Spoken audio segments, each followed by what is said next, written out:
Hello, hello. I am Shannon Severance, and I am an equine communication and connection specialist specializing in nervous system based training that is more ethical for you and your horses.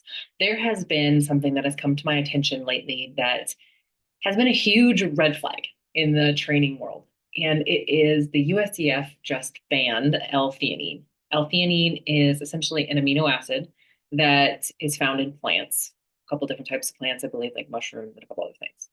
And it's in supplements in quantities that really, like, the more research I do on it, the more I realize that it's not really going to hurt anything. But people are like up in arms because it does have a calming effect, and a lot of people have been using it as a crutch for their training regimen. All of these comments are, oh my God, what am I going to do? What kind of calming supplements don't have these things? How am I going to handle my horse? How am I going to handle my dragon mare? How am I going to, X, Y, and Z handle my horse that clearly is lacking in training? And I don't want to be this person, but I have to be because I've seen it too many times that these horses are jumping high jumps. They're doing all of these different things, but they're never fully relaxed in it because people don't have access to their horse's natural brain chemistry through their aids. And that is, guys, the basis of all training. All training should be built off of that. And let me explain.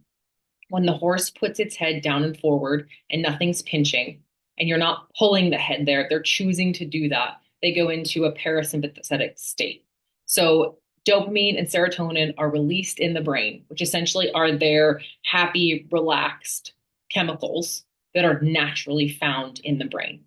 So when that happens and it's not forced, you barely ask with an inside rein or your seat, or you take a breath and they're just like, she's got me. We're good. We can go do the thing.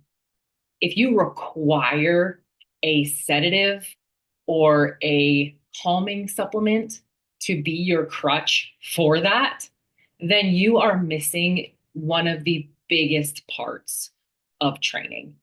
And it's sad because it's also the type of training that creates bodies that can actually hold a rider, that can actually move in a way that's beneficial for them and not damaging for them. So if I can go on to explain a little bit more about that, um, I've spent years and years as I've been a body worker for 6 years. I've worked with horses since, oh man, I think I started working with horses when I was like 9. I started riding when I was 5, and they have been a long time love. I went to college for natural horsemanship and business because, we all got to have our business. And it has just been this journey of getting to know horses and knowing their heart and knowing that truly they are these amicable creatures who do want to get along. A lot of them just have a lot of damage from either mismanagement, misriding, mishandling, spoiling. And I can explain that in a later video that, like, I really don't know if horses are necessarily spoiled or just kind of in this space of confusion. Horses really, really prefer clarity. They want clarity. They don't want dominant space leadership, like even the natural horsemanship world that I was in for a long time kind of promotes. They want collaboration with you, but they also want you to lead them. So this L-theanine issue, I use the finger issue because it's really a non-issue, guys. They should be able to ban, they should ban ACE too completely. Like the things that they should be able to ban those things, and we should still be able to function as a horse society and be able to show our horses. But not a lot of people are willing to take, a month or 2 or 6 months off of showing to rebuild our horse's body and nervous system in order for them, and their own nervous system, I should say, in order for them to actually be the type of leader and their horse hear them the way that they want to be heard and the way that they want to be understood by their animal. Because I say again, guys, if you cannot pick up your reins or, pick up your body or do something, if you don't have an aid, I call it the relaxation button. If you don't have that in your toolbox of training, then you do not have a trained horse. And I don't say that lightly.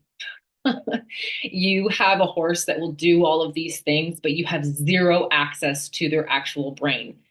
In the natural horsemanship world, they talk a lot about, getting to the mind through the feet.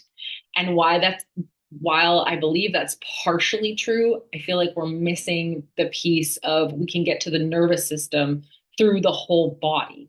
And you can look at the body and be like, okay, so this part of the horse is sagging, this part of the horse isn't supported. They're going to have these reactions to things, and understand that they have those reactions because of the way that their body is set up. So we can read a lot about the mind of a horse through the way their body's looking. Along with, there are certain times where the mind is the problem, but like you don't usually see a perfect mind with a damaged body.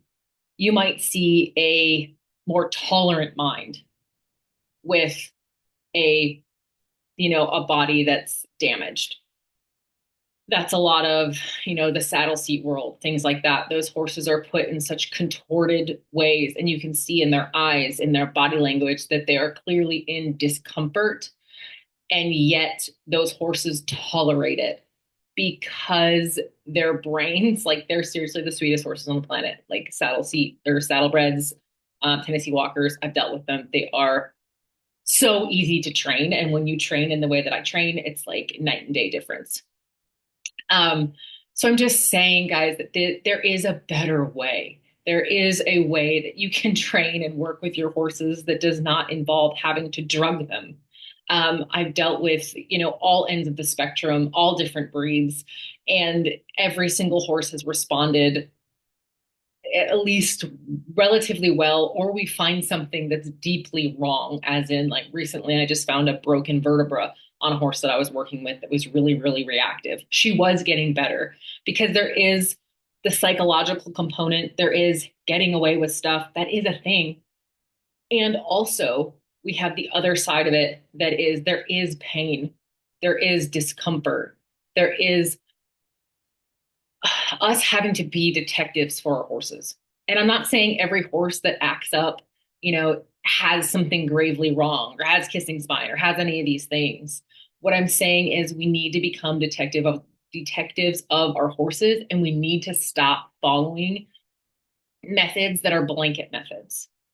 If you go to someone and they have a blanket method to do for every single horse, or they have a booklet that is like follow X, Y, Z, and they don't talk about the way the horse's body looks during every single part of that, the way their feet look, the way their teeth are, the way their muscling is, then you do not have a method that is going to benefit your horse at the level that your horse should be benefited. It is not going to benefit your horse at the level that your horse deserves. So, with that being said, sorry, my dog just barked. I also offer something called body audits. They are the method for your horse. We go into every single aspect of your horse, and we look at the way their body looks, the way their feet look, the way their teeth are, everything. And then I give you a plan, a solid plan for your horse. So it goes from building certain parts of their body that might need to be developed, certain musculature that needs to be developed, certain tension relief techniques that you can use. It gives you the whole play by play. And then you can actually be riding them again. Or maybe you are riding them already, and that's fine too. It depends on where your horse is at, mentally, physically, all the things. Because we cannot, for the love of all things holy, we cannot be dependent on drugs even if they're natural drugs, we cannot be dependent on them to keep our horses calm. We cannot. Because if we are going to be messed with by the system so much. So thank you all so much for being here today or listening, all the things. I really appreciate it. And I hope that we can all band together as, crucial members of the horse industry and just fully be willing to admit that and fully be able to admit that a lot of the things done in the horse industry are evil. A lot of the things done in the horse industry are not conducive for happy and healthy humans or horses. And nobody likes abusing their animal. I don't think people go out and are like, I'm just going to abuse my animal to get, it's just for lack of knowledge. We do not have the trainers out there right now in the quantity that we need. They're out there, don't get me wrong, that are teaching it in a way that is 100% benefiting our animals. And that is what we need more of. And you can become that for your horse. 100%. I give you hope. I hope, if nothing else, that you can become that for your horse so you are not dependent on things like L-theanine, or I do use magnesium, but not really in the quantity that a lot of people use. Like, their nutrition does matter. Yes, it 100% matters because you can jack them up a lot. That's for a different podcast or video. That is 100% for a different video. I just want you guys to know for a fact that I have dealt with horses from all different ends of the spectrum, and I've always had luck with calm, consistent work that focuses on their body's health and their mind's health, because they are interconnected. Just like our body's health and our mind's health are interconnected. If your back hurt, you would be miserable. Or you would just take drugs. And, anti-inflammatories have their place. I'm not saying they don't. But is that the world that we want for our horses? Do we want to have to drug them in order to do things with them? And if you do, this probably isn't the place for you. Anyway, thank you guys so much for being here, and I look forward to the next one. Leave a comment below if you have any thoughts on this whole L-theanine ban and what your plan is for being able to combat it with your horse if that's something that you use right now. See you guys later.